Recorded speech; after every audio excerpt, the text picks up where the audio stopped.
Hi, everyone. So good to have you here in the chat room. Thank you so much. Thank you for coming. I don't even know if you're the best person for this topic, because everybody will now want to be an entrepreneur. I know. This is how entrepreneurs look. I mean, I know, right? It looks good on you. Entrepreneurship looks good on you. This is the glam. There's the hard work behind the scenes. And totally, we're so glad to have you here, because I really do think you embody what an entrepreneur. If anyone who knows you knows you're really passionate about what you do. Absolutely. Thank you. And the thing is, we get motivational speakers who tell us all the time about how, you know, if you're in a job, a 9 to 5, that you're building somebody else's dream, trying to tell us that we all should be entrepreneurs and we all should have a side hustle. Do you think everyone is called to be an entrepreneur?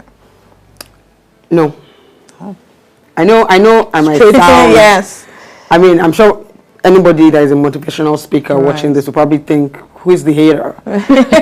But no, I mean, everybody cannot lead. We all can be leaders. In your team, you need some people that will follow. You need team players.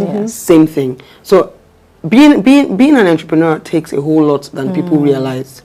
I mean, you need to be a self-starter, for example. You need to be able to see things end to end. Aside passion is just there. Then you need these other things. You need the skills developed over time. Like, passion is not enough. No, I absolutely not. It's a fuel for your determination tank. But like we all know, it's not just the fuel that drives the car. Right. You know, there's the electrical part, there's the brake, there's the engine. So it's an intricate part, the fuel, but then you have so many other things that you need to work holistically together with. And so I tell people that, look, you cannot say everybody should be an entrepreneur. Like for me, I'd worked before. Yeah. And coming from that end, I tell you that working before also helps if you're going to be an entrepreneur. Right. So when you're getting people pushing people and saying you must do, you must leave the 9 to 5, you're building another person's business. There's a place of serving and then there's a place of leading. Wrong with building another person's business. In the process of building another person's business, you're learning. Yes, somebody will build yours. So eventually, if you know that's what you want to do, then I mean, you've acquired the skill, you've acquired the knowledge, the discipline as well. Absolutely, because just imagine if you didn't have that discipline to wake up a certain time, to be able to do your reports and all that. When you start your business, you're just going to run it like the woman selling ice water on the road. It's not going to have structure. Absolutely. But you would learn structure from a workplace. Yes. So that said, if you're going to even go into the business line, it would be great to work for a while first. I think at least to acquire these soft skills, no matter how short, but learn to serve, learn to dot your I's, cross your T's by another person critiquing you, and you not being always the person at the end of everything. Totally. So what are some of the challenges you face as an entrepreneur? You know, this is deep. It's deep, as in every day it's a new script, totally. For the kind of business I do, you know, I run an organic cafe, meaning we cannot even think about cutting corners. We cannot, because that is so detrimental to the brand. So it's a process. It's not hard, but it's a process I cannot boycott. So we're up at 5:30 every day, and that's we work back end. Yes. Trying to service for the store orders and all of that. Right. And many times we don't even get breathers until about 2 p.m. Wow. And then the store opens at a certain time, you attend to customers. It's I tell you, the passion is helping. Sometimes I go to bed and I'm like, what am I doing? I mean, I can as well join the Telemundo gang, you know, and just sit down all day, take care of the children, and let them just put on and enjoy my Telemundo. Yeah. But again, because I know I love this, I want everybody to be healthy. I want them to be happy. You know, my business started from when I lost weight, and I lost almost 40 kg actually. Oh, you know, and I was able to start trying to help other people do the same. So the business started as consulting initially in 2013. So the cafe was born out of a need where you're helping us lose weight, you're helping us do all of that, but then we need to be able to eat these things. We need to be we need these things to be accessible. So that's why Nature Streets came about, and it's been a journey. Right. Okay. Another nagging challenge would have to be personnel, staffing. Because I mean, you know, we all cried murder when the former Buhari, our current president, said the Nigerians are lazy. Yes. I'm sorry, I agree. Wow. I mean, in the last 3 weeks, I've done a turnover on 4 staff. Wow. And trust me, our work environment is actually quite conducive. I know. You know, so and why? I found out maybe they were not the team spirit level really low, or they would rather be pressing phone on Instagram rather than working, or you know, they're just plain lazy. I mean, there are a handful that are hardworking, but the bulk of them are lazy. So they are not employable. So exactly, there are jobs. They are just not. They are not employable out there to match. You know, when jobs. people go on about the unemployment rate, yes, I know there is unemployment. Yes. It's there, but the people, the people in the labor market are actually a lot of them, bulk of them are unemployable. They don't have the skills. And then many of these things for like kind of work we do, I don't need your CV coming out with first class in UI. Right. So I'm not even looking for a particular skill set. We're going to train you. Just be present, be intentional, be dedicated. And don't feel entitled. Some people come with the entitlement. That's all we ask for. But I mean, we've been blessed thus far.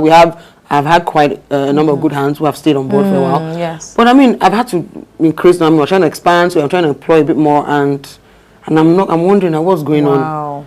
I mean, and I'm like just like turning them over. The other one might be I mean, you only have maybe school start, and you want to be paid what somebody that went to school. I mean, can you get and grow to that? Can you earn it? Right, absolutely. Because I've had 1 or 2 staff that started on, because I'm very big on, I don't do below the minimum wage, never. But then we do like after 3 months, we up it after a while. Right. So our agreement was a certain amount. But then, I mean, I'd seen her throw herself into work. So one day on her birthday, I told her I'd upped her, and she nearly lost her mind. But she earned it. Yes. I mean, I saw the value she brought to the team. Creating. Yeah, she didn't. We didn't have to negotiate that. And that's another challenge. The staffing for the business.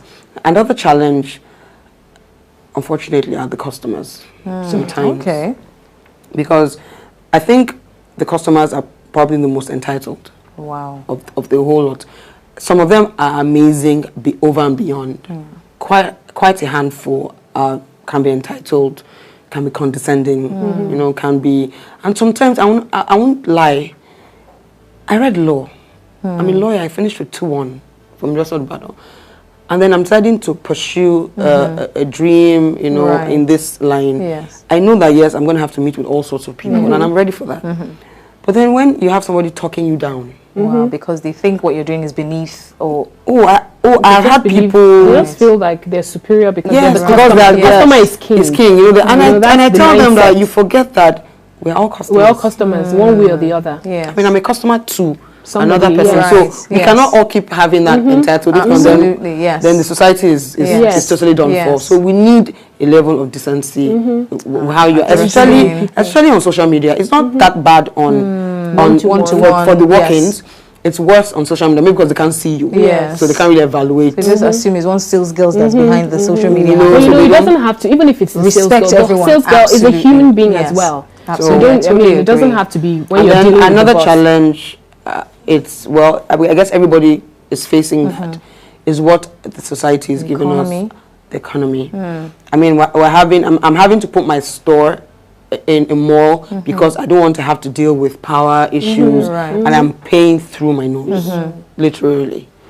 You know, so that's another. And I'm thinking, many times my husband will call. So, have you paid your rent? And I'm like, yes. I'm like, but I don't like the system. It's a capitalist system. It's like you're working. I'm like, yes. What can I do? You're working for somebody else, throwing all the money in. Because aside the rent and all that, you know how it is. You still have salaries, you still have running costs, and all those miscellaneous. Something goes bad, you have to fix. Month in, month out. Absolutely. So those are some of the few challenges that you have. So passion is not enough. Absolutely, which is where I'm going to take it from. Passion is not enough, and some people just think I have a good product. That should be all. I mean, what else do you need apart from having a good product? For example, you have a great product. What else do you do behind the scenes that a lot of people do not know apart from just having a great product? Okay, a lot of people, I have quite a big followership on Instagram, and a lot of people think I write well, and I'm engaging. A good storyteller. A good storyteller. I usually would just say, come and buy our yogurt. I probably would create like a scenario that actually happened, and then try to bring everybody on you board. Posted a picture of a video of your daughter crying because of the coconut oil, and because she wanted them to use our coconut oil, stuff like so. I get inspired by everyday things, but then what I want to let people know is many times I'm not in the mood to post anything, but I know it doesn't look like that. Yes, right. Many times I'm like, no, but I know that I have to. We're in the jet age. Yes, I mean it's an easy way to push your product out there, being on social media. So those are the many things that go on behind the scenes where you're trying to utilize social media, where you're trying to go to a lot of networking events, whether or not it's convenient, just so you can meet and push your product and all of that. And then the other ways that your product can be seen, because the product is an individual. Yeah. And for we that we have a couple of products. So we need to make them relatable to the customer. Because I have people that walked into the store. I remember when I was going to start the store, my husband was like, "It's not a yogurt shop.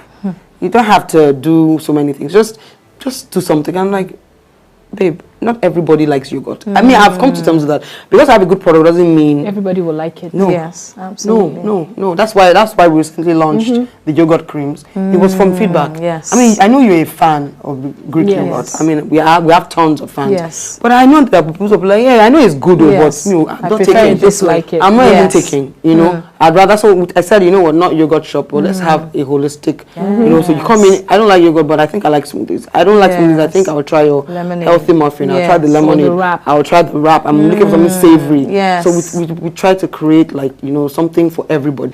So you used to work in the corporate world. At what point did you decide to take the plunge? Because I know a lot of people have dreams or whatever businesses that they want to pursue, but they're waiting for the perfect conditions. Did you have the perfect conditions before you took the plunge, or you just did it afraid? I did it totally afraid. Initially, for me, it was a decision born out of I needed to have more time for my children, because their dad has worked a lot out of where we lived. So I was like mom and dad a lot of time. So working, I saw that, especially as I advanced.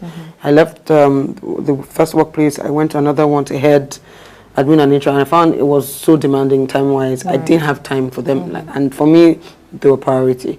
So that's when I decided, you know what, I needed to do something that would afford me the flexibility, just to be flexible with time. And so that's what helped me take that decision. At that point, I didn't feel like I was doing this afraid. I just felt like I wanted to do this for my kids. Really? So I started the consulting. The doing it afraid moment was opening Nature Street Cafe. I felt like I was crazy, and I had lost my mind, because this was me opening, pioneering something. Ibadan is known for amala and gbegiri. Yes. And I'm here saying, you know what? Yes. And I love it too. But then that's not me now saying, guys, I know you like amala, but please come and try other healthy stuff. It was a huge risk. I did it many nights. I would wake up and I'm like, hey, what are you doing? What were you thinking What are you thinking? I'm putting it together. It wasn't like a walk in the park. It was, done expensive. It was done with a lot of hope, and relying on this and relying on that. I know my best friend, that gave me a lot of energy to go on. When I told my best friend, I thought she was going to, are you mad? You're not ready for that. And she was like, yes, go girl, that's the next step. And I'm like, are you sure? And she was like, yes. And she was like, you know what, I'll call you back. And she sends me money as an upfront. And I'm like, what? So that sort of helped me think, you know what, Ebo, I think it's time. So that also helped, put things in line gradually. We put it together. We talked to people about it. We are still talking to people about it, because I met somebody yesterday, and she goes, I've not heard about you, and I won't lie, that hurt. All the work I'm doing, you haven't heard about me. So it makes me realize that we need to do more concerning talking to people. So that's the point. I did it afraid. So I tell people, when people ask me, I tend to mentor quite a few people, and I tell them that when you know you're ready, you will know. But you will never feel ready enough, ever. True. Even if your dad is the richest man, or your spouse is the richest man, because you would always feel something will go wrong. But there's that fear. But once, you know, in something you're passionate about, you're something you're passionate would work, you're something you're passionate you would push, just do it. Do it.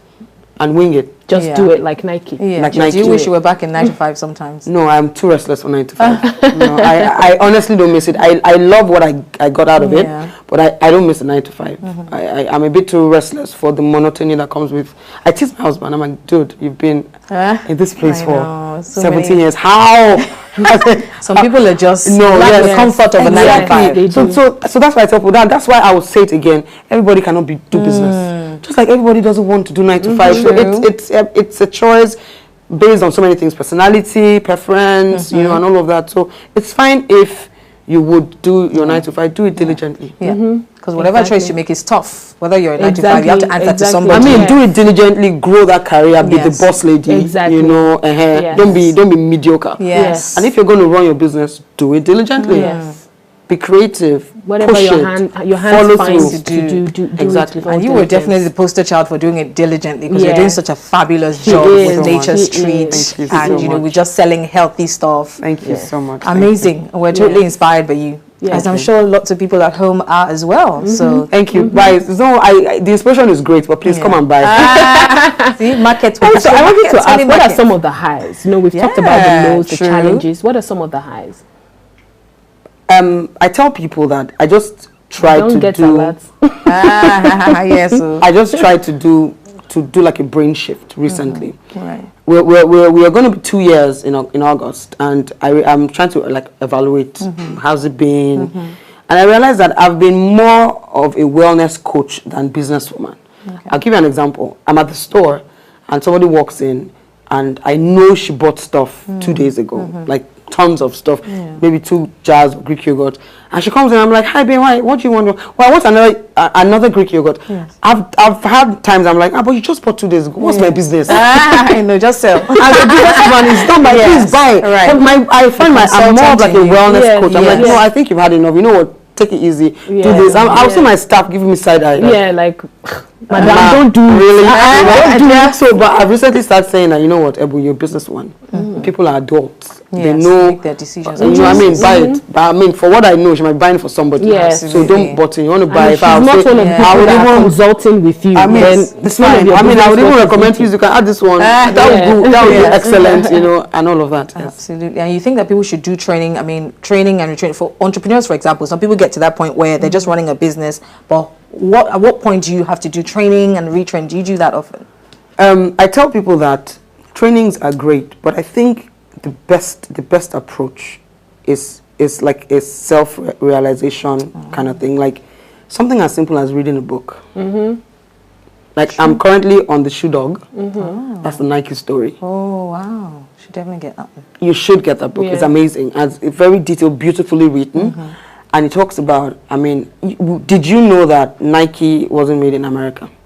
It originally came from Japan. And he just branded it. Okay. So, I mean, the one I'm just saying is, and look at how much, nobody even knows the Japanese company. It's Nike, you know. Right. So that's another talk, but that's power of branding, power of, and he really pushed to, he wanted it. So when you give yourself a target as an entrepreneur, that you know what, that these guys you admire and all that, you read their stories, it inspires you, it helps motivates you as well. It helps spark up those things that it's so-called training might do. But I mean, those trainings are good, but to be honest, I go for trainings, but mostly to network. Right. You just be honest, girl. And if it's about like building myself and all of that, it's more about the books, reading, research online and all of that. Okay, so we've talked about some of the challenges, the lows. What are some of the highs? Yeah, it can't be all bad. I mean, Okay, well, for me, time management. The fact that I can do something I love so desperately and still have time to be a hands-on mom. You know, I'm a typical soccer mom. We don't miss any PTA meetings. We don't miss, you know, and still being able to run. That's a huge high. The fact that I don't have to take permission. Right. I mean, it's small, but I mean, the fact that so for example, if Frank goes, but we have an event tomorrow, you need to come. If I was in the workplace, I'd probably be sweating. How do I tell my boss? What lie am I going to lie? I mean, as it is, I just sort of reorganize my day, push what I can push forward, and just sink into it. Another high is that for me, one of the greatest highs is the fulfillment I get from meeting that need. Like I find out that I get more joy. It's more orgasmic. Orgasmic for me when I get a text, a good feedback, unsolicited for, and I'm like, gosh, I just had your this, I just had your salad, just had your yogurt, it was amazing. Like me, I'm an addict. It's like an addict. There's like butterfly, you know. Yes, so those are for me. It's because I make them myself, so the feedback hits me directly. If maybe I had some sous chef doing it or buying something, and reselling. I'm buying and I might not. Because in fact, there was a post I put on Instagram not too long ago. I can't remember how the guy put it. It was in Pidgin. He says, person will cook Indomie. He go done quick. But person will cook beans. He go still done. But the outcome.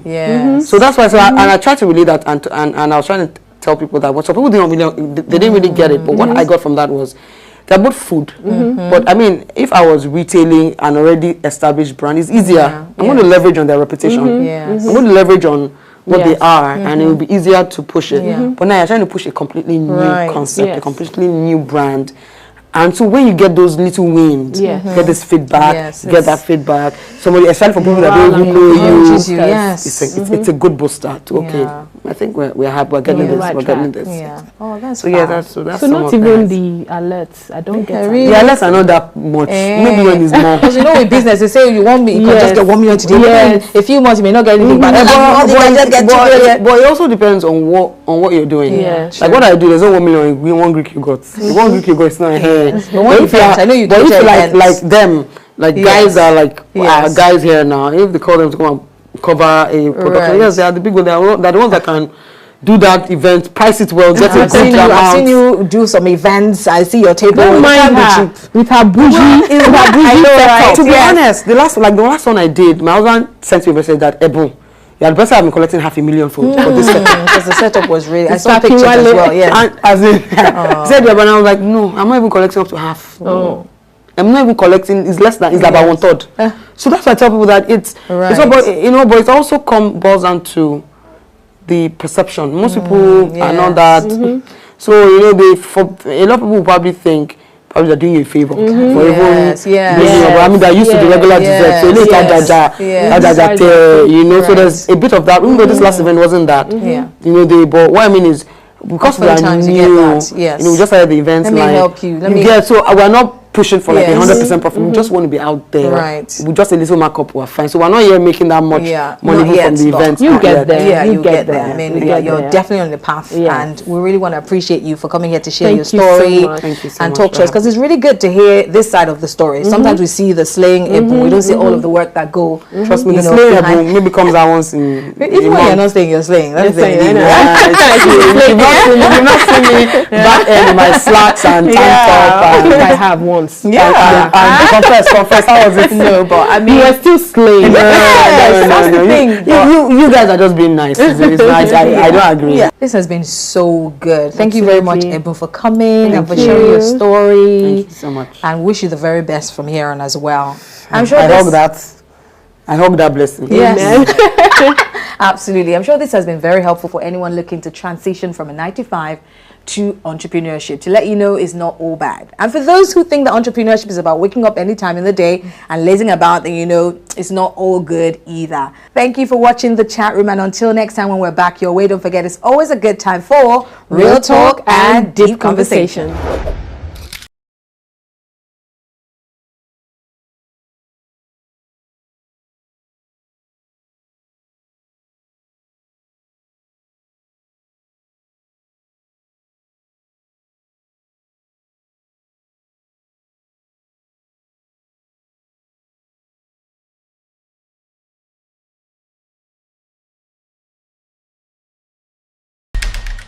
Hello and welcome to the chat room.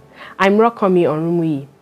A lot of people in our society have a warped idea of what success truly means, and this flawed mindset is partly responsible for many of the vices we see around us. People often equate fame and money to success, hence the get-rich-quick mentality plaguing a lot of our youth. Today on the show, we'll be dissecting success as we discuss issues such as what it truly means, its components and elements, whether or not there's an element of luck to it, and its relationship with money and fame. Joining us to share his perspective is Tunde Onokoya, also known as the Mechanic. He's a successful mechanical engineer, and he has managed to revolutionize the automobile repair industry with the remarkable work that he's doing. Join us, we'll be right back.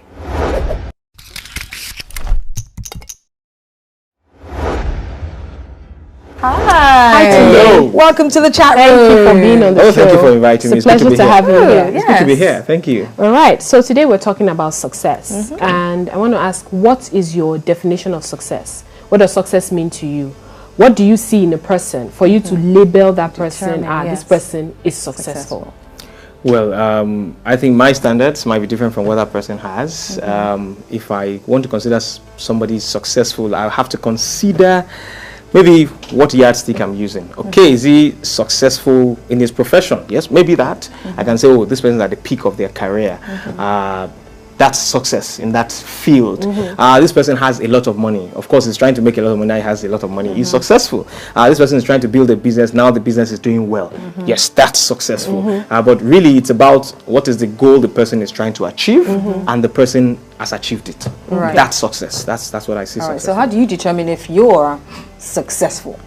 I think for me, it's in stages. Okay. I set out goals, what I want to achieve in certain areas of my life, my professional life, my personal life, relationship with people and all of that. I set out for it. So long as I achieve it, I'm fine. I think I consider myself successful with that. The moment I achieve it, I'm fine. All right. So, but does it come with comparison? Because I believe that obviously we're all, there's obviously a thin line between competing with people and then trying to sort of gauge where, for example, people in your industry, for mechanics in your industry, I bet there are people who you perhaps look at for inspiration. So how do you determine, for example, if you say success is personal, how do you determine when you start to compete in an unhealthy way as opposed to trying to sort of just improve yourself? Improve yourself. I consider improving yourself to be the ultimate, really, not... for example, if I look at people online, some of the mechanics I know online, and I see how they get their jobs done, it looks fascinating. This is fantastic. This is a good way. Do I have access to the same tools he's using to achieve it? If I don't, okay, can I afford to get that tool? Well, then I can set out a goal to say, you know what, I want to buy that tool to be able to do the job that way. The moment I buy the tool, I have successfully gotten the tool. Then I now look at it, okay, is he using it in a certain environment that's different from mine? Can I replicate that environment here? If I cannot, what can I really do at that point in time? At that point, it's not a competition. It's me looking up to that person for some sort of inspiration to actually allow me better myself. I can't box myself into this is the best I am and this is the best I can be. Now, now there is no best you can ever be. There's always something better. There's always something better that's out there that people can always get. If it's money, maybe when you were trying to make money, your goal was, I could remember about a decade and a half ago, I saw a particular vehicle. I loved the vehicle. It was a Mercedes. I saw someone drive it. Now that's the thing. I saw someone drive the car and I really liked the car. I liked the feel and it was really good. So I got pictures of it from the internet. I pasted pictures on board. Yes. You know, something like that. I put it. And then I realized maybe about 5 years later, somebody brought a later version to me of it, which is more recent, and said, would you like this car? I said, yes, I'd like the car. He said, so how do you intend to pay? I said, I don't intend to pay because I don't have money to buy it right now. He said, just drive it around for like 2 weeks, see if you like it. So, of course, I drove it around for like 2 weeks and I loved it. And he says, so what do we do? I said, I don't have money to buy. He said, pay at will, pay as you like, pay as you are comfortable. And I'm like, okay. I could get used to this. So, I took the car, I started driving it. And then maybe about 2 or 3 years later, I just looked back at the vision board and I compared the car and I'm like, I'm not even driving this model that I wanted to drive. It was a model I refused to save the picture because I knew I wouldn't be able to afford it at that time that I drive right now. And at that point, I felt successful because I set out to buy it and I own it now. And you did. So that's it. And that's a great example, because I think everyone I've met who I even term successful gets to that point where you feel like, oh, that's it. I want more. I want more. So the general idea of success, will anyone ever get to that point and say, I'm there? Is it a journey or is it a destination? I think it's a journey, because economics has always said that human needs, wants are insatiable. There's nothing you can do. You can, unless you're somebody who has benchmarked something for yourself, that, you know what, by the time I get to this, I am done. I'm not chasing anything anymore. Unfortunately, even if you're not chasing something things are going to be chasing you. Things are going to be chasing you because they're like, okay, this is where I want to get to. I've gotten to the peak of my career. And then a challenge comes. An opportunity comes and you're like, okay. Because a friend of mine as well, who has gotten to the peak of his career, suddenly was invited by an international organization to come see if he can work for them as the head Africa. Oh, wow. And then there was a problem. He couldn't take the job because he couldn't speak more than one language. If he was able to speak French or Arabic, they would have allowed him on the job. He couldn't. So you know what? The journey starts again. He goes to start learning French. Yet before he thought, you know what, I'm done. There's nothing. But then now he has challenges come. Then he starts learning French for such opportunity if it comes up again. So it's not a destination, it's actually a journey. At some point something will challenge you again, something will challenge you again. I also remember there's a lady who said she studied law. The father is an economist, I think, and she said that every book she used to study law she got from her father's library. The father wasn't even a lawyer. So every book she used was from the father's library. It simply tells you that that man was on a roll. Everything was just consuming everything. So so that's the thing. Right. I like what you said about success being very personal. Like, you determine your goals, the goals that you want to achieve to make you successful. But you know, we can't pretend that there's a standard that society has set for success, and everybody wants to meet that standard, so to speak, and it sort of puts pressure on people to conform to that standard. Okay, I want to be defined by society's standard of success, which is usually money. But that's a goal, really. If you have set out that my goal is to be to meet the societal standard for success, fine. But is that healthy? Doesn't it put unnecessary pressure on people? Well, everything comes at a price, really. Whether healthy or unhealthy, it comes at a price. If you choose that, society has said that if you have billions in your account, if you get on the Forbes list, is success, and you choose to go for it, there's a price to pay for it. Question really is, are you ready for that price? Are many willing to pay that price? Are you ready for the price? If you're ready, it's fine. You should also know that for every action and inaction, there's a price to pay. So if you choose to be poor, because now we're talking about people having, it's a free will now. It's you choosing what your success is. If your choice is to be poor, there's a price to pay for it as well. Because you have to actually work hard not to make money as well. If that's what you want to do. Because it simply might mean that money is coming in, but you're doing everything you can to lose the money. And it's not also easy to do that. So is it healthy? Well, usually it is not, because the societal definition of success is usually objectified. And it's superficial. We hear a lot of supposedly successful people committing suicide. So where exactly do we put that success? So are they bowing to societal pressure, or are they really achieving the goals that they have set for themselves? So really, if the society is not doing anything wrong by putting up standards, it is for you by wanting to conform, because there's also a place of contentment. Are you contented with what you have? If that is fine, can you get more? Maybe you want to explore that opportunity. It's great.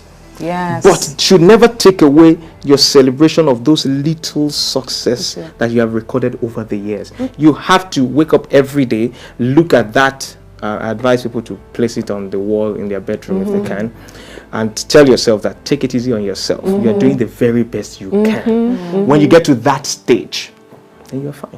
But I like the message we're throwing out there about It's very you profound. define your Yeah, success. very Don't let the profound. society tell you this is who you ought to be, and don't put unnecessary pressure on yourself. But there's certain people who now take that too far in that, I mean, I keep going on about being mediocre. For example, you run an auto mechanic workshop. Yes.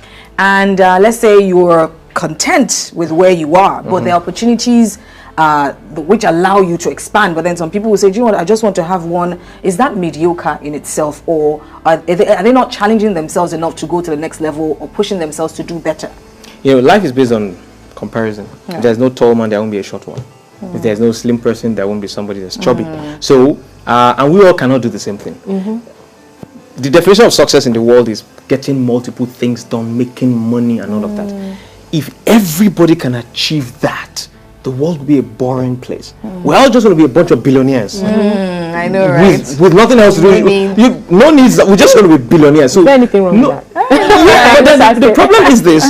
There won't be adventures anymore. There won't be risk taking anymore. No one to give to. We're all billionaires. I mean, what do I give you? What do I give you now? You know, how do I help people? Right, Who am I going to help? Everybody's how just can you billionaires. impact if no one has problems? Exactly. So, in fact, you'll be sad. You won't be a happy person inside of you when there is nobody you can help. So now you have to travel out of your area of comfort to go and look for somebody to help, which we know some billionaires are trying to do right now. They're like, let's come to Africa and help Africa. Around you, and there are people that need your help too. And you know, so yes, it is like that when you have such pressure come upon you. I can remember someone once called me and said, oh yeah, how many branches do you have now of your? I said, one. The person said, I was at your place about 5 years ago. I expected that you'll have opened multiple. And I said, to achieve what exactly? Yes, to achieve what exactly? Because you want to talk about growth, you want to talk about development. Are you developing? Are you who you were 5 years ago? Are you where you were 5 years ago? Is your business where it was 5 years ago? Let's give an example. Say your business right now is worth 5 million naira in turnover. We're not talking about value of the business. Turnover every year. And then the second year, you have 20 million. You are growing. You are actually developing as well on the same location. And then maybe in 5 years, you realize you're turning over 50 million. And then you can set a goal for yourself that, okay, in 7 years or in 10 years, I want it to be 150. And you're able to achieve 150. You are growing, you are developing at the same time. Now compare that to, okay, you're doing 5 million in this location, you're doing 5 million in another location, and you have 10 locations, you're doing 50 million. Now, in the principle of scaling lean, when it comes to business as well, scaling lean, you are going to have more overheads to run 10 places. Of course. You're going to have more stress running 10 places, when actually one location will deliver the value of those places for you. So how innovative are you? How creative are you in actually getting the best out of that particular situation you have for yourself, or make the situation? If you cannot build around it, then blast through it and build through it, if that's what you want to do. But then, like I said, the person's measure of success was, how many branches do you have now? Meanwhile, I could have 10 other branches and I'm in debt of billions to the bank. Absolutely. And then the debts I can't pay, and then at some point Amcon comes and just takes over the entire business, and they would have said, oh, he was successful for 20 years, but that wasn't really my own version of success. So that's the way I see it. That's so true. So many people put themselves under pressure to seem successful. Yes. But like we said from the beginning, you're the only one who can judge. If you are. Some certain people, for example, when I lived in London, a lot of people would drive certain cars.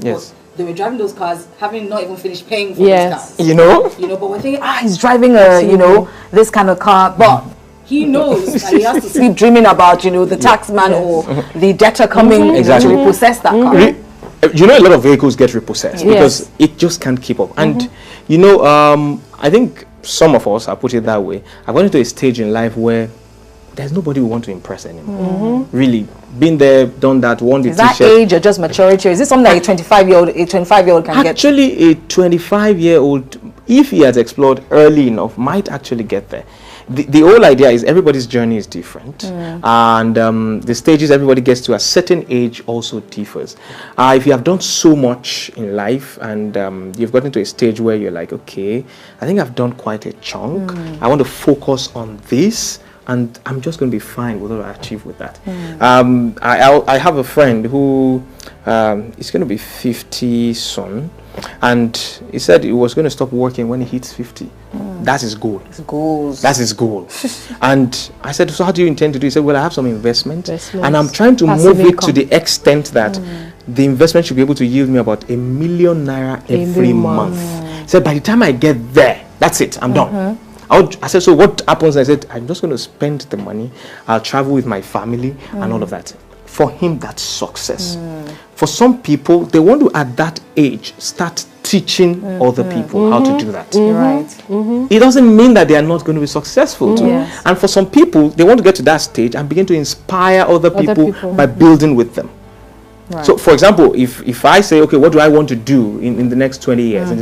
One of the things I want to do is, I want to sit on the board of so many small businesses and help them grow, help them achieve their potential from the experiences I have in running a business or in running multiple businesses.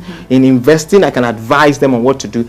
That's what I want to do till I die. And for me, that's success. Right. For somebody, success is, let me get my pension as I went due, spend my money, and that's success. So we can't just model it together. It's not one size fits all. I mean, I like what you said about success. I mean, so many seemingly successful people committing suicide. Yes. And, you know, they might be successful by the world standards, but by their own standards, are they successful? Are they achieving the goals that they have set out to? I know somebody who is successful by the world standards, and you know, sometimes I like to sit with older people to, you know, glean from their knowledge. Yes, to glean from their knowledge and experience and all that. And you know, he just keeps saying he's set so many goals, he's achieved them, and he still feels what next? What next? Yeah, that's a stage. Next? That's a stage that you get to in life. All there is to life? Is this all? Yes. The fact that,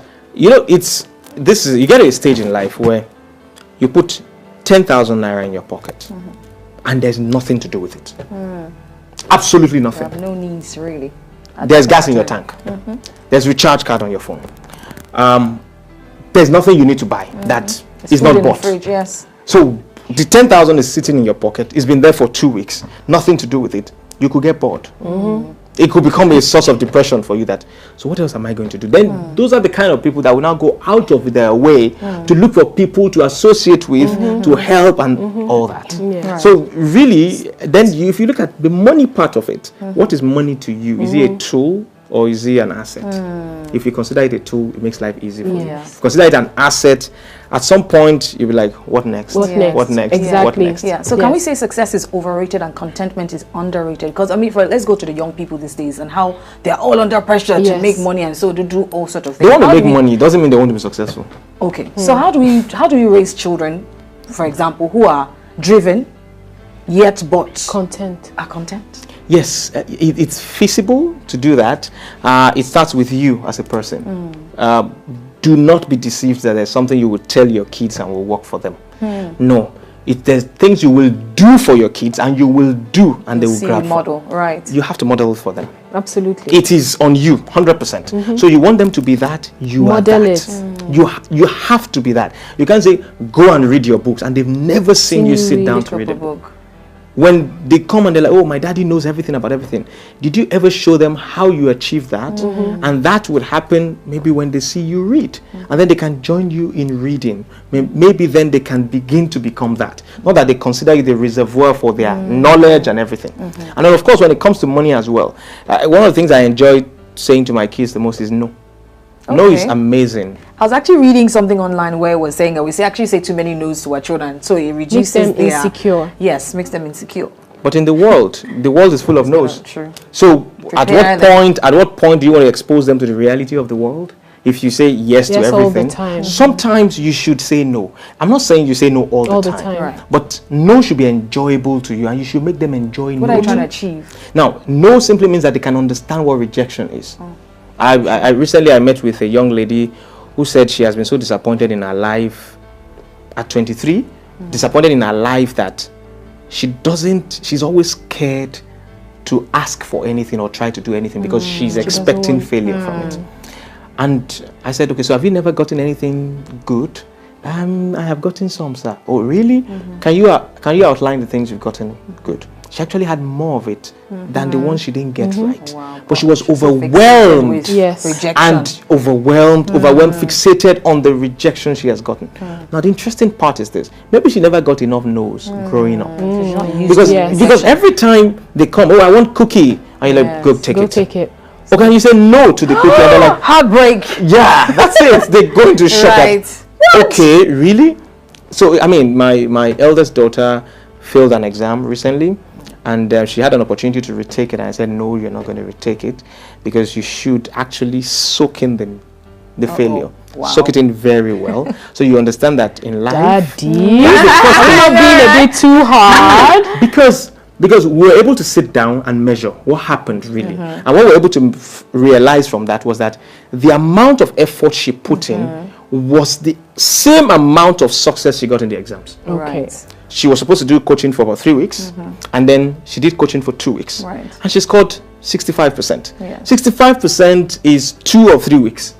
Fair enough. So it's good. Enjoy that there are consequences. So next time, if you have opportunity of 3 weeks, do the entire 3 weeks. And then if you fail at that time, then you know that, okay, maybe you have put in your best. So because we really need to, you see, that shock that comes to people that leads into depression, that leads into suicide and things like that, it's because that's you the get threshold. That's what the threshold is really low. It's really low. That any small thing they're ticked off, and that's your job as a parent to actually insulate them from. So you don't insulate them from the reality of the world. You insulate them from actually breaking down when the world shows them what the world is. So when they hear a no, they don't think, oh, I give up. But okay, hey, no now, but I'm going to keep trying. Let's or keep try trying. differently. How about you come up with, okay, I'm telling you no, unless you can convince me otherwise. Right. Then go do some research and come back to me.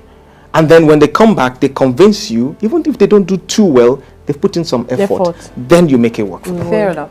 Fair enough. So that's one of the reasons. That's one of the ways you can actually get your child to understand what success is. And then if you make them see money as a solution to everything, then you have created a bigger monster. It's a monster that they will have to deal with. Somebody goes into depression because all his friends has an iPhone and he doesn't have it.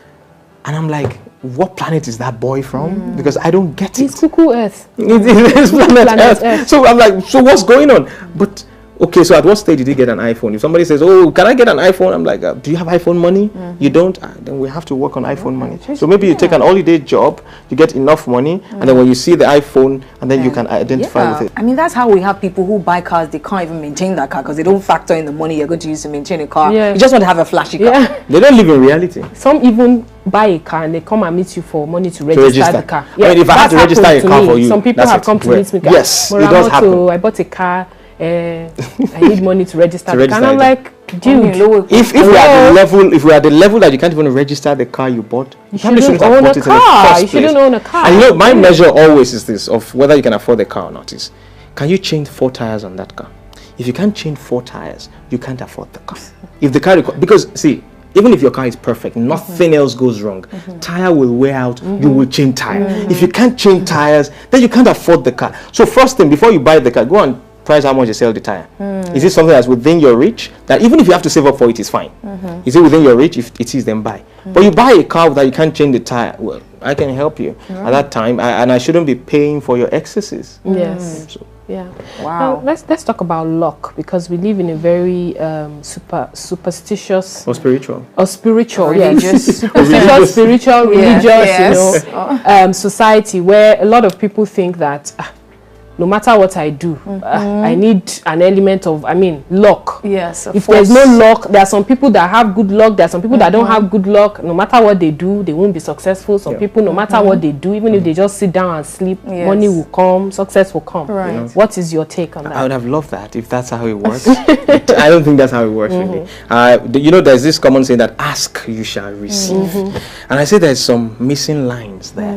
Ask. You must be able to identify what you're asking for. Or you're just asking for what you don't know. Okay, so know what you're asking for. That's number one. Be prepared in such a way that you can identify that thing when it comes. Exactly. Right. So when it comes your way, you can actually know how to receive it. Because some people will see money and they have no idea what to do with it. So the person asking for money, then now the money has come. Do you know what to do with it? Exactly. I've had several people under several different circumstances that, okay, today, if you get, and it's as basically, if you get ₦1 million, what would you do with it? Yeah. Oftentimes people freeze, and that same person believes in ask and you shall receive. Isn't that why we have so many people who win the lottery actually go bankrupt? Oh yes, it's standard. It's standard because you're thriving on luck. There's nothing wrong with being lucky, but if luck is your plan, then you don't have a plan. Yes. It's like having hopeless hope. You know, right. Some people even say that a lot of motivational speakers say that luck is actually opportunity meets preparedness. You have to be prepared for opportunities. Opportunities come. I believe that everybody has opportunities come their way. Yes. Yeah. Opportunities come your way. The difference is some people are prepared, some people are not. I'll give you an example. So everybody is lucky, so to speak. You're looking for a job. Right. And you notice that it's possible that you are applying to a hotel as a lifeguard. You hope you get lucky, but you don't know how to swim. Wow. So really, luck falls on you, and they call you to get the job, and then you can't swim. At the interview, they ask you to swim, and you can't. Yeah. Right. And they ask you, can you swim? Oh yes, I can. And you are not expecting they will tell you to jump in the pool, and they tell you jump in the pool. Right. At that point in time, who are you really? Exactly. Are you lucky? No, you're actually unfortunate because you are going to drown. You are going to drown. Dead. So when they say, oh, luck, okay, fine. Are you really prepared for that luck? Because there are times that we say there's something called a positive problem. You have a problem that you're overwhelmed with the opportunity that has come your way, and you have no idea what to do. And oftentimes you just freeze. 4 people are saying, can you do this for us? This is 10 million here, 20 million, 50 million. And you're so confused about which one should I go for, which one is this, and you miss the 4. That's luck, right? Bad luck. Bad luck. Now you see. So when you say luck, are you talking about the good luck or the bad one? So yes, that's the thing. So yes, there's a space for luck. People get lucky because opportunities will come, but oftentimes we forget the background that comes with the luck. That luck really doesn't happen that you meet somebody on the street and says, what are you doing now? Come and take this. Oftentimes there's a relationship that's been built over time, or there's a recommendation that has been made by somebody that you have had a link with, a connection with, or has seen you before. I can remember last year I was called up for something that, oh, would you like to do this for us? And the first thing I was like, yes, I can, but can I know why you're choosing to do it for me to do it for you? They're like, oh yeah, we called so person and he said that you are the right person for it. Now would I say I'm lucky, or maybe I have done something in the past, or there's something I am doing that has brought about that. And I think this narrative of luck also happens because, I mean, successful businessmen like you often don't tell us about that gap between how you started and how you became successful. So people think, Tony Onokwa is just lucky. He just bumped into one radio show, started talking, and he just became... I've had somebody, I've had a young lady tell me that she believes that in life, for people to make it, they just get lucky. That's her belief. And that was after I analyzed to her all the things that you need to do, that when you talk about preparedness for life, it's not just preparedness for money. It's preparedness for life, really, because you're going to live life, whether you are successful, quote unquote, or not successful. You're still going to go through life until you die. You are going to be there. You are stuck in there. You might as well make the best out of it. She's like, I just think that people just make it in life by sheer luck. I'm like, no, it's not by sheer luck. You actually prepare for a number of these things. Now, if yes, like you said, oh, you stumbled on the radio show. Okay, so what if he doesn't know how to speak on radio? What if he doesn't have the substance that he's going to put out there? What if he doesn't? Because if I get a penny for every time someone said that, I mean, I'll be a billionaire myself. You get? Yeah, because that's the way it is. Because everybody says, oh, he's just lucky. Okay, you're saying he's lucky, but when those opportunities come, does he take it properly? Absolutely. He does. He's not just lucky, he's prepared for that luck that has come his way. And that's what people need to understand, that you hear this only in this part of the world. I hear things like, if I hit it like this, and I'm like, what are you hitting? I like to know, because you say if you hit it, you buy a car. Yes. Is that the only plan? To buy the blue. Yeah, to buy the blue. I would buy the car. And I'm like, is that the plan? Is that really the plan? The plan is to blow. To blow. Okay, so what? Blow what? So blow what? And do you know what to do with the blow when the blow happens? You know, blow up. I'm sure. You know, that's when you find. You know, that's why there's some people that are called money misroad. Right. Guy doesn't know what to do with the money. So he makes good money, and somebody tells him that there is this yellow suit with red trouser somewhere that goes for $1 million and it's exclusive. I'm going to. Oh my Lord! You know what? I must have it. I'm buying it. You say it's very expensive, Abby. Yeah. Does it look good? Is it no? You say it's expensive. I will show them I have the money. And Gucci has some yellow shoes to go with it. To go with it. And then, Shabi, you say it's the expensive one. You said 10,000. All right. No, I'll buy it. And that's it. He has no idea what to do with it. And at the end of the day, he gets less and less value for more and more money.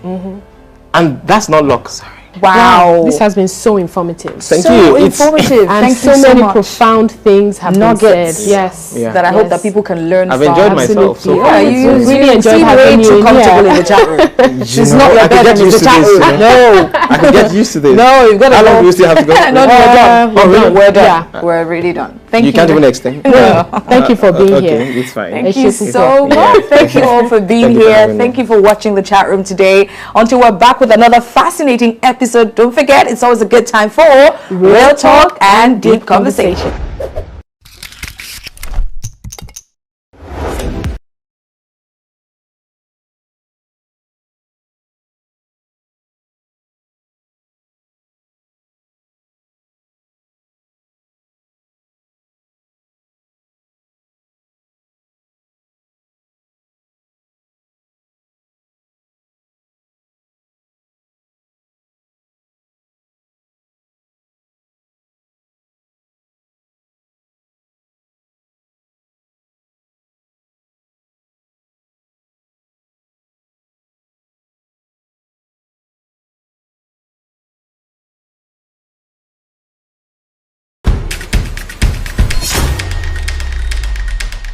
In life, we cannot always control what happens to us, but we can always control how we respond to what happens to us.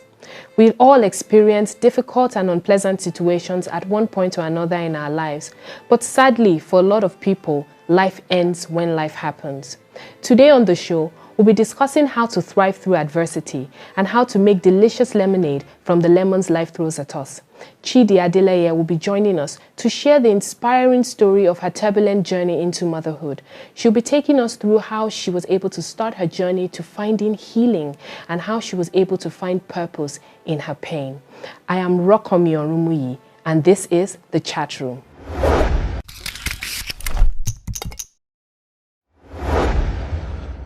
Hi. Welcome to the chat room. Welcome to the chat room. And welcome to the chat room to you too, Welcome, Chidinma. the lovely Chidinma. So good to have you here. It's a pleasure happy to have be you here as well. And thank you for agreeing to come here to tell your story, to inspire, encourage people, other people. Thank you so much. You're welcome. You're welcome. All right. So everybody, every woman, let me say every woman, looks forward to the birth of her child or her first child, especially with so much excitement. You don't think of anything going wrong. And even if you think of it, you just, quickly silence that negative thoughts in Jesus' name. So, I mean, how did you feel when you were given the diagnosis of your child's hydrocephalus condition? When I found out I was pregnant at first, because I was the kind of person that after marriage, I was like eager to get pregnant. So whenever I was pregnant, 2 months after marriage, I was so excited. Myself and my husband were so excited. So in fact, I never thought she had a problem because I think I started antenatal on time.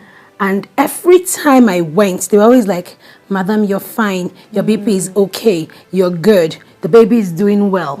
And all that. So even when I went for the sex to find out the sex scan, and when we found out it was a girl, my husband was so excited because he was like, oh, because he and his grandmother, they were close. So he was like, oh, she has to be his grandmother because he lost his grandmother 2 weeks to our wedding.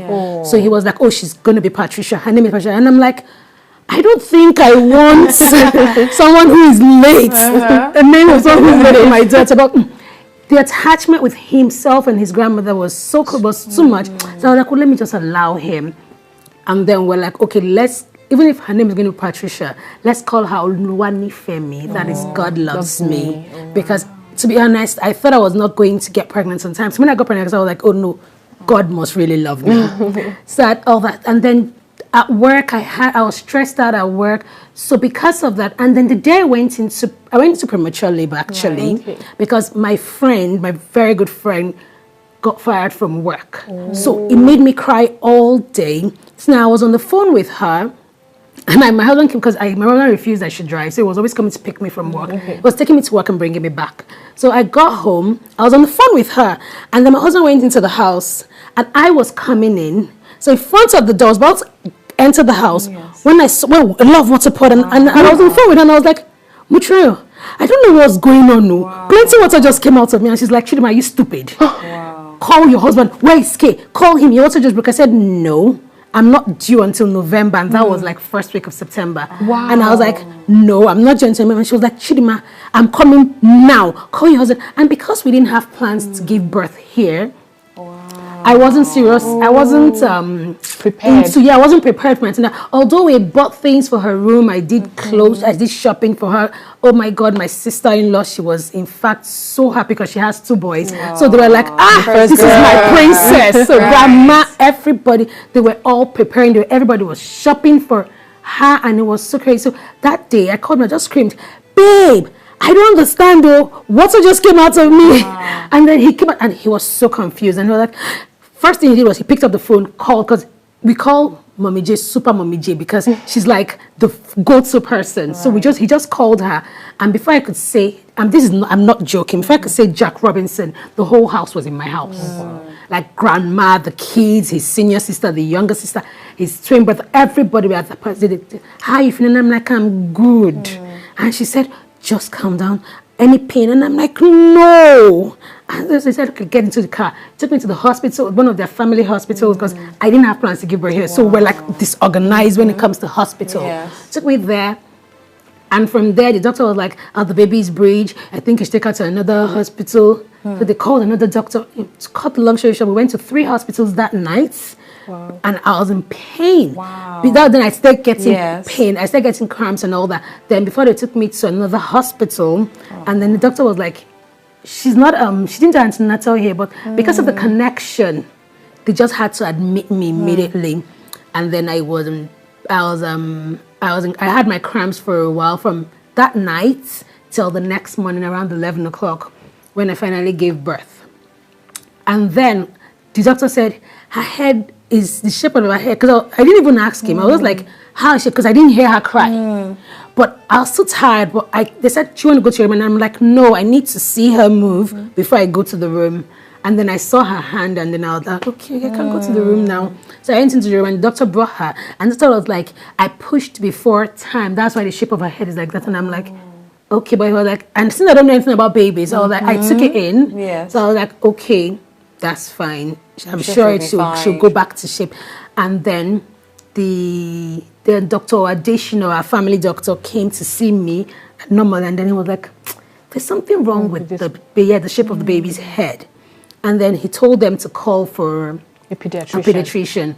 And then they called the doctor who came, and then we got the story that, she has hydrocephalus. And I'm like, what the hell is that?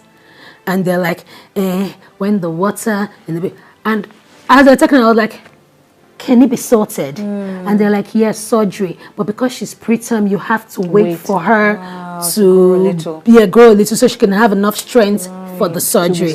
And I'm like, in fact, from that moment I heard the story, I couldn't eat. It was like cry was my food. I was always crying every time. And grandma, my husband's senior sister, everybody, they're all crying because nobody knew what that was. We all had to run to Google. Like, Google was our answer. Like, what the hell is that? Who even has this? Where did this come from? How did this happen? Those are the questions that were going through my head. And I had to ask them. They said, sorry, whose fault? That's what I said. Sometimes if you don't take folic acid, and I'm like, no, I took folic acid. You can't even give me that. I took folic acid. I took pregnant care. The pregnant care had folic acid. I took this, and the doctor was like, just calm down. And I could not understand what was going on, because I'm looking at her. She's looking so pretty, and I'm like, I couldn't sleep throughout the night. I couldn't sleep. Myself and my husband were literally, because my husband was always in the hospital with me, so we're always been in the hospital. We're literally crying every day. How long was she in the hospital for? What happened? 2 months. We're in the hospital for 2 months. Yeah, I think, 2 months. I would say 2 months. And then that period, we had to, I couldn't sleep because you don't want her to get too cold. Because she was preterm. Yes, it was preterm. And then to worsen it all, she now had jaundice. Oh, wow. I know about so that light. Oh, yes. Because of that light, I couldn't sleep because I'm like, and then she was getting cranky because of the light. So sometimes I'll be like, you know what? Damn it! I'll turn off the light. Like she's uncomfortable. Yes. I'll turn off. As in, doctor, the nurse will come. Madam, don't do that. This thing needs to clear. The more she stays there,